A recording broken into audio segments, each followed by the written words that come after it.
Bonjour à toutes et à tous, on continue notre série sur les règles solo de civilisation, une noble nouvelle compatible avec l'extension Terra Incognita. On avait vu déjà dans les vidéos précédentes comment mettre la mise en place de l'automa, on avait vu les actions de science, les actions de culture. Aujourd'hui on va s'intéresser à quelque chose d'un petit peu plus important. Voilà, il y aura un petit peu plus à dire, ça va être les actions de croissance. Alors les actions de croissance, c'est quelque chose qui a été apporté par l'extension justement, la possibilité de construire des districts, ces fameux quartiers spécialisés. Et donc voilà, cette action-là va permettre ça, et puis de les activer pour bénéficier de bonus. Donc les quartiers spécialisés, c'est quoi? Ça va être le campement militaire, d'accord, qui va permettre d'éliminer directement une armée ou un barbare qui serait apporté. Ça va être le campus scientifique qui va utiliser les montagnes pour créer en fait des bonus, des boosts en fait pour après améliorer nos cartes. On va avoir la place de théâtre qui est pareil, va nous permettre de booster de la culture, donc de poser des pions contrôle, agrandir nos frontières. Il va y avoir le carrefour commercial, voilà, pour le commerce. Et puis, un des plus importants, la zone industrielle, qui elle va utiliser les forêts pour nous faire gagner de la production, pour construire nos merveilles ou fonder des nouvelles villes. Donc il y a 5 nouveaux districts, voilà, qu'on va placer, et on va voir l'automa, comment il s'en sert et comment on les place et comment il les utilise. Alors, donc les cartes croissance, c'est quoi? Donc la première, c'est l'irrigation. Qu'est-ce qu'elle nous dit? Elle nous dit que l'automa va construire un district aléatoirement parmi ceux disponibles, donc forcément parmi ceux qui n'a pas déjà construit, et dont les prérequis sont remplis. Et ensuite, on va renforcer des pions contrôle. Bon, ok. Donc pour chaque district, en fait, il y a des prérequis. Donc comment ça marche? Donc dans l'aide de jeu, voilà, dans l'aide de jeu enfin l'aide, c'est un peu plus que l'aide, mais on va dire dans la règle que j'ai reprise à mon compte, que j'ai traduite et que j'ai modifié un petit peu, il va y avoir pour chaque district, donc là c'est le campement militaire, il va y avoir des conditions requises. Par exemple, là la condition pour le campement, ça va être qu'il y ait un barbare ou une armée rivale qui serait à 2 cases ou moins de l'endroit où on va construire le district. Ok. Alors, petit rappel, un district, c'est un pion contrôle particulier, donc il ne se construit que adjacent à une ville. Ok? Voilà. Donc là, si on prend cette configuration,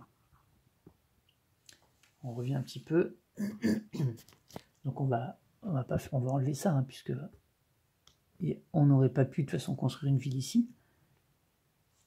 Enfin si, on aurait pu, mais voilà. On en parlera dans une autre vidéo. Donc admettons notre adversaire, il soit là, il ait construit une ville ici, il ait des choses comme ça, etc. Et puis on avait notre petit barbare. Où est-ce qu'il est notre petit barbare? J'ai perdu le barbare, il est là. Donc il est là sur son camp, admettons. Voilà. Et puis ça c'est toujours là. Voilà. Admettons on serait dans une config un peu comme ça.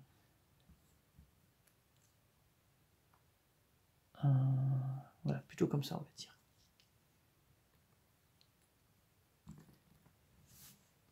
Donc là ça nous dit, la condition c'est que pour construire le campement militaire,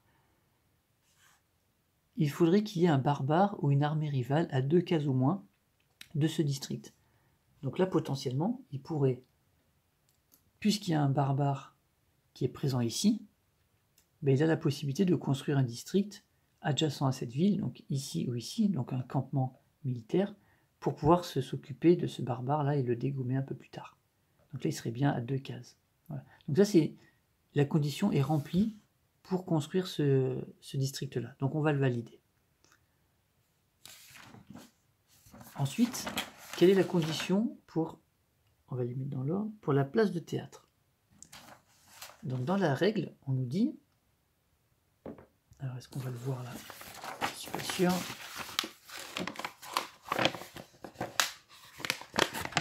J'essaie de plier ça. Alors, la condition requise pour la place de théâtre, avec la mise au point stop, voilà, c'est de soit posséder une merveille mondiale, donc d'avoir construit une merveille, soit d'avoir 2 ressources ou merveilles, naturelles cette fois, à 2 cases ou moins du district.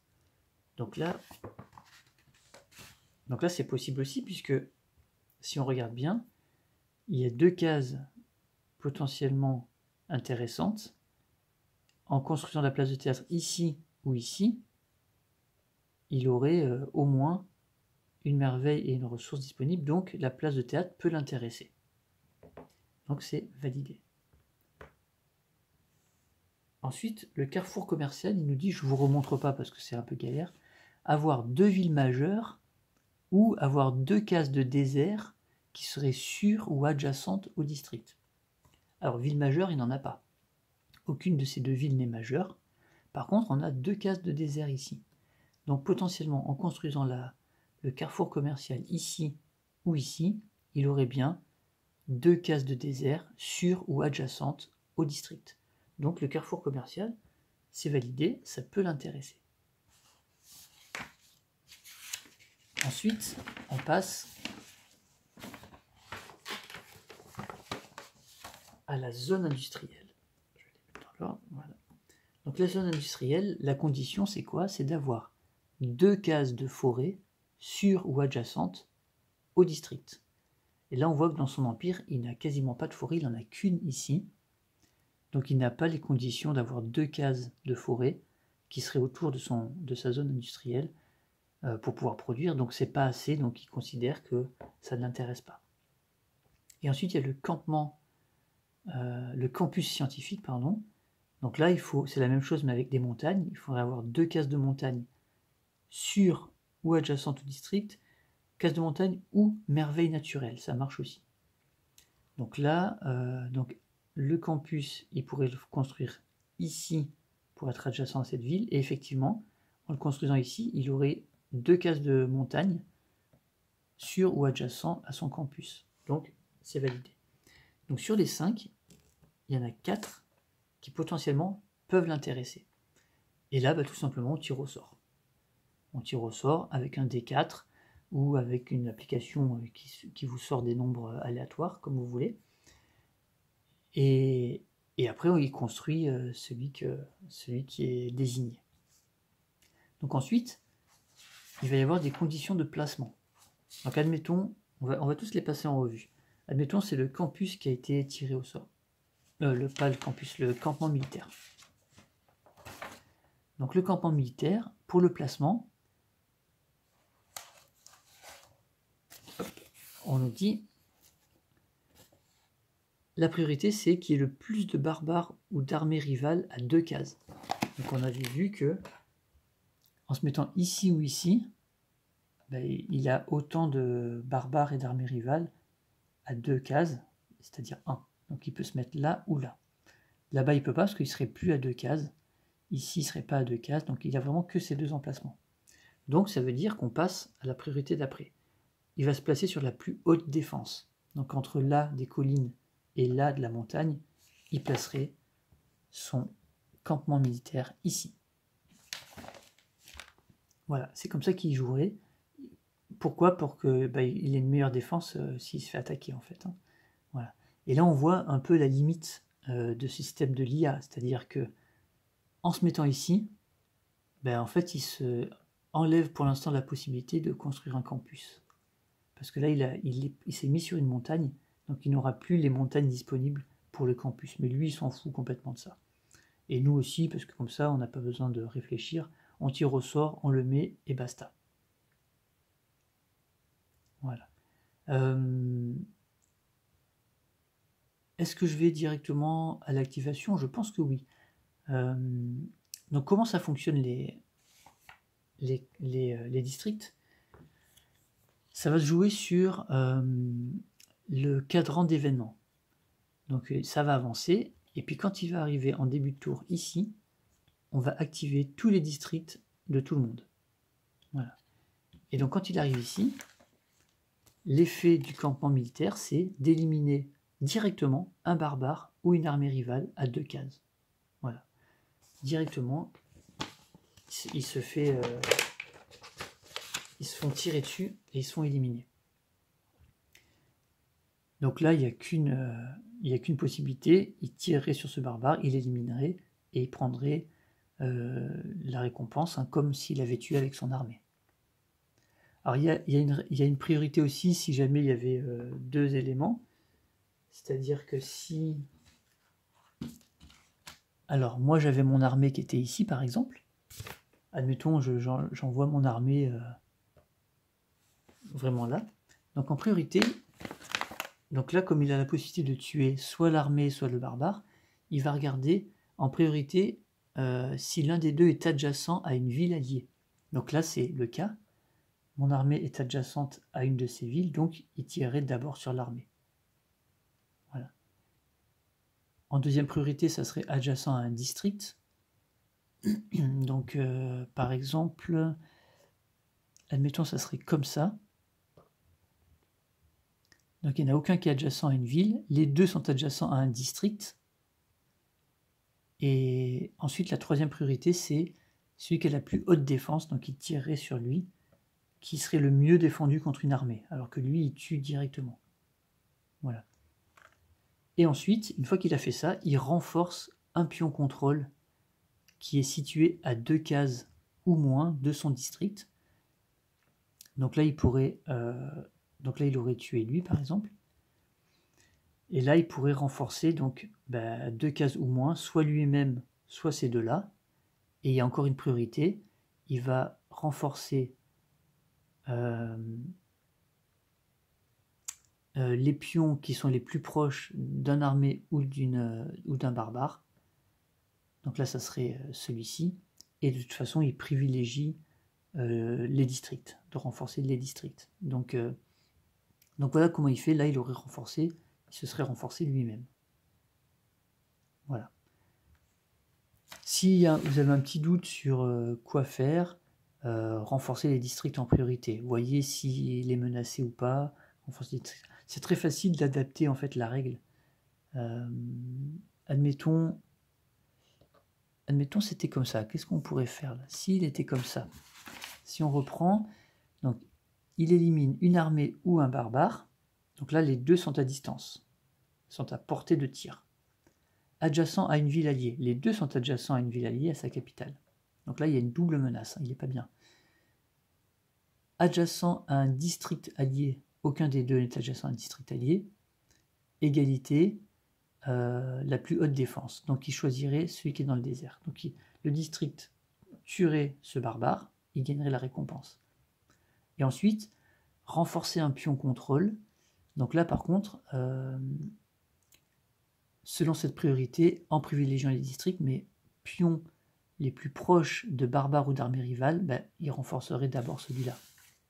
Celui qui est adjacent à l'armée. Voilà. Alors ça n'empêcherait pas sa ville de se faire attaquer, mais il renforcerait celui-là. Donc voilà comment ça fonctionne pour le campus. La place de théâtre ensuite. Donc on va retirer celui-là. Admettons c'était la place de théâtre qui avait été tirée au sort. Pour le placement, donc la place de théâtre, il se mettrait. Donc on va retirer ça. Alors il la placerait à un endroit où il y a le plus de ressources ou de merveilles naturelles à 2 cases de la place de théâtre. Donc admettons qu'elle est encore là. Là, c'est relativement simple. Il a le choix entre ici et ici. Parce que qu'il se mette là ou là, il a 1, 2, 3 ressources qui sont à 2 cases ou moins. Donc il peut se mettre là ou là. Et vous me voyez venir, hein, derrière de la montagne, probablement qu'il va se mettre là. Ensuite, il regarde, la deuxième priorité, c'est adjacent à une ville qui n'a pas construit de merveille. Bon, bah, qu'il soit là ou là, il est adjacent à une ville qui n'a pas construit de merveille. Bon. Et ensuite, il se met sur la plus haute défense. Donc, il le mettrait ici. Voilà. Il le mettrait ici. S'il y avait encore égalité, s'il y avait une montagne ici, il regarderait, il se mettrait là où il n'y a pas de jeton contrôle. Mais là, il n'a nulle part parce que ici, il aurait été trop loin, donc c'était pas valide. Donc là, ça n'aurait pas changé. Et le plus éloigné d'une case rivale, il aurait mis ici quand même, pour être le plus loin possible d'une case rivale. Ok, bon, voilà, c'est assez simple. Quand on active les districts, comment on active la place de théâtre? Alors c'est du théâtre, donc ça va être pour placer un pion contrôle, donc aller chercher quelque chose. Ça nous dit qu'il va placer, donc lors de l'activation, je vais chercher un pion, il va placer un pion contrôle, hein, un seul, parce que c'est en plus des actions, hein, ça, à 2 cases de ce district ou d'une ville alliée qui contient une merveille. Donc là, il n'a pas de ville qui contient une merveille, donc il va uniquement se concentrer sur le district. À 2 cases, il va placer un pion contrôle, et en priorité sur une merveille naturelle. Donc à 2 cases, vu son placement, il avait cette merveille naturelle, il viendrait l'exploiter. Voilà. Si elle n'était plus là, le tour d'après, il se mettrait sur une ressource. Alors là, il y a 2 ressources, donc laquelle il choisit, mais on continue dans la liste. Il se mettrait donc zone d'apparition barbare, ça compte pas du coup, puisque là il y a une zone d'apparition barbare, mais avant il y a ça dans la priorité. Donc il se mettrait sur celle qui est le plus proche d'une case rivale, donc il prendrait celle-là. Voilà. Et la fois d'après il prendrait celle-là, la fois d'après il se mettrait sur le barbare, etc. etc. Donc voilà pour la place de théâtre, c'est assez simple. S'il avait choisi le carrefour commercial. Alors, le placement du carrefour commercial, c'est qu'il va se mettre là où il y a le plus de désert sur ou adjacent au district. Donc on a vu que c'était là. Il n'avait qu'une seule possibilité. Adjacent à une ville pour mettre son district, il a 2 cases de désert. Donc il se mettrait là ou là. Donc il se mettrait en priorité sur la plus haute défense. Bon ben là c'est 2 déserts, donc c'est pareil. Où il n'y a pas de jeton contrôle. Donc là c'est pareil. Le plus éloigné d'une case rivale. Okay. Donc il le mettrait tout simplement ici. Le plus loin de nous. Voilà. Et quand on l'active, alors quand on l'active c'est un peu particulier. Il va vérifier, il va compter s'il a son nombre de villes majeures et le nombre de déserts qui sont sur ou adjacents. Et donc, s'il a autant de villes majeures ou plus de villes majeures que de déserts, il va placer un jeton commerce. Alors, comment je vais vous dire ça? Donc, sur la carte priorité qui en contient le moins, ça on l'a vu à la dernière vidéo, comment il plaçait les jetons commerce, en partant par la droite. Donc, pour chaque ville majeure qu'il a, s'il en a plus que de déserts, il partirait de ça. Il regarderait en partant de la droite celle qui en a le moins. Donc il mettrait ici, puis il mettrait sur une autre, et si c'est égalité, il mettrait ici. Voilà. Donc ça, il fait du commerce, hein. C'est le carrefour commercial en même temps. Par contre, s'il a plus de déserts que de villes majeures, ben là, il va tout simplement placer un jeton commerce sur sa carte commerce pour chaque désert allié ou adjacent au district. Voilà. Donc ça, soit il booste, s'il a du désert, il booste sa carte économie, soit s'il a plus de villes majeures, il va booster un peu toutes ses cartes. Il va répartir.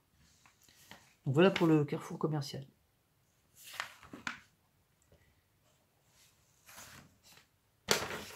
Si c'était le campus qui avait été choisi, donc il le placerait sur des montagnes. Donc là, on voit que c'est ici qui est le plus intéressant pour lui. En le plaçant là, il aurait 2 montagnes sur ou adjacentes au district. Donc il le placerait ici. Voilà, tout simplement. Maintenant, si il y avait une égalité, il regarderait pareil, la plus haute défense, 100 jetons, le plus éloigné de nous. Bon, c'est facile. Hein. Et ensuite, comment il active? Ben, il va placer pour toutes les montagnes qui sont sur ou adjacentes, donc les montagnes alliées, hein, c'est-à-dire que là où les territoires qu'il contrôle, donc là par exemple, il en contrôlerait 2, sur ou adjacent au district, ça fait 2 montagnes, donc il va placer 2 jetons commerce sur la carte science pour chaque montagne ou merveille naturelle sur ou adjacent au district. Voilà. Donc ça permet de booster sa carte science pour pouvoir améliorer des cartes plus vite. Voilà, tout simplement. On va faire une petite simulation pour la zone industrielle, mais la zone industrielle, elle marche. Donc admettons, moi j'avais une ville, on va dire, donc là je peux pas. Admettons, j'avais dû faire une ville ici. Ok. J'aurais mis, donc je vous emmène voir ça. On va prendre sa couleur, comme ça sera plus simple. C'est juste pour voir les montagnes, en fait, les forêts. Admettons, il a une ville ici.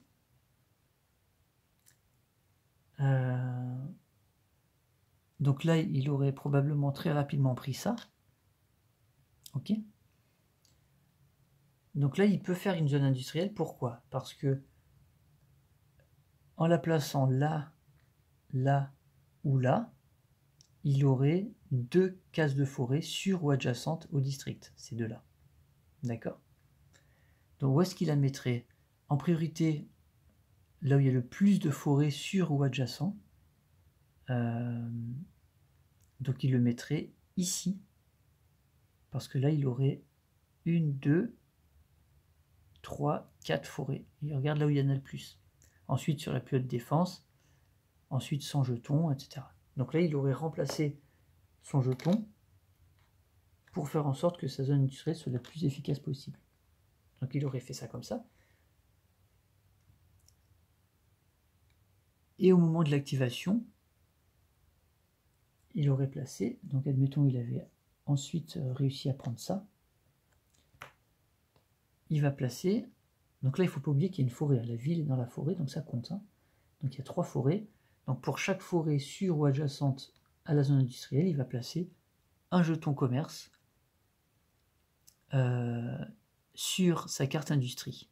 Voilà. Mais il y a une petite condition, c'est-à-dire que si sa carte industrie possédait déjà 3 jetons commerce, ben, il va plutôt les défausser pour construire une ville, avec voilà, un placement en particulier. Donc soit il a 3 jetons, il les défausse, il construit une ville, soit il n'en a pas 3, et donc il remplit sa carte jusqu'à en avoir 3, parce que c'est la limite max, et la fois d'après, il construira une ville. Voilà. Voilà pour les districts, les placements, les activations. Je pense que j'ai rien oublié. On va juste, maintenant qu'on a fait ça, on va prendre les cartes et on va les détailler.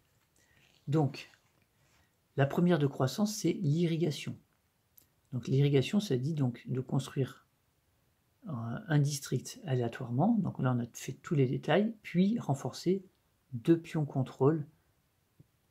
Voilà, donc là, il a construit le district et il renforce 2 pions contrôle. On a la priorité pour les renforcements. Donc d'abord ceux qui sont proches des barbares ou des cases adverses, priorité au district. Ok. Il y a une petite note en dessous.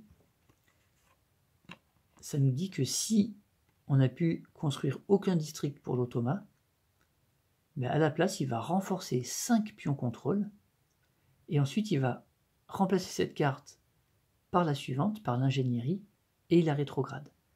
Donc du coup, s'il n'arrive pas à construire de district pour diverses raisons, soit parce qu'il n'y a aucun truc valide, soit parce qu'il les a déjà tous construits, et ben à la place, il va renforcer plus de jetons et il va améliorer sa carte. Voilà.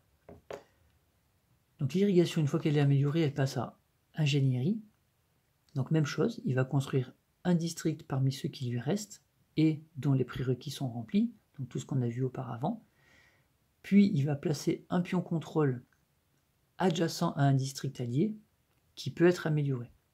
Alors je pourrais rajouter, là sur la carte, je devrais même rajouter, parce que là on a l'impression que on ne peut le faire que sur un district qui peut être amélioré, mais non, en fait c'est placer un pion contrôle adjacent à un district, allié bien sûr, qui peut être amélioré si possible. Donc en priorité, un district qui peut être amélioré. Alors ça veut dire quoi un district qui peut être amélioré? Ça veut dire en agrandissant, par exemple, si on était comme ça, là c'est un bon exemple, ou on peut le faire avec ça, mais ça marche ici aussi. Voilà. Donc là, il aurait construit un district. Cette zone industrielle peut exploiter ces deux forêts-là. Voilà. Mais placer un pion contrôle adjacent à un district allié, donc adjacent à un district allié, pour l'améliorer. Donc c'est-à-dire qu'en venant exploiter cette forêt-là ou cette forêt-là, ben, ce district se retrouve amélioré puisqu'il a une forêt de plus à exploiter et donc il pourra être plus efficace lors de son activation. Donc c'est ça que ça veut dire. Et ensuite, j'attends un peu la mise au point. Voilà. Et ensuite, il va renforcer deux pions contrôle. Et puis, il y a les conditions, les priorités de renforcement. Alors, est-ce qu'on compare avec nos cartes? On va le faire.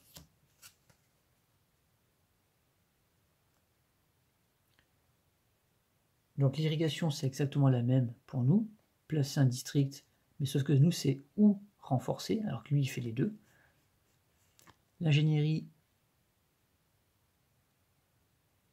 place un district, ensuite un pion contrôle ou renforcer, donc c'est la même chose. Ensuite, le niveau 3, c'est l'assainissement. Donc construire un district, pareil, puis placer un pion contrôle pour améliorer si possible un district. Et ensuite, il renforce 5. Ok, donc là, c'est juste qu'il a plus de... Il renforce plus de trucs. Et donc là, nous, la différence, c'est qu'on place un district et on peut renforcer. Alors que jusqu'à présent, c'était un ou. Et ensuite, la mondialisation, ça nous dit quoi? Il construit un district, puis il résout les effets de ce district, donc il l'active tout de suite et il renforce 5. Et nous, en niveau 4, la mondialisation, ça nous dit placer un district, ensuite choisissez un type de district et tous les joueurs qui l'ont le résout, ok, et ensuite renforcer, ok. Donc voilà pour les différences. Donc voilà pour cette vidéo sur les actions croissance de l'automa. Donc vous voyez, celle-là c'était un morceau un petit peu plus gros, hein, puisqu'il y avait tous les districts à détailler. Voilà, mais après, une fois qu'on a fait ça, c'est vraiment très simple. Hein. Comment les placer, les conditions, les prérequis, comment les placer, les activations. Et voilà, donc je pense que pour cette vidéo ça suffit, elle est déjà bien assez longue. La prochaine fois, on va probablement parler de... Qu'est-ce qui nous reste? De l'action économie, je pense. Voilà. Donc merci d'avoir suivi jusqu'à là, et je vous dis à la prochaine dans une autre vidéo. Ciao.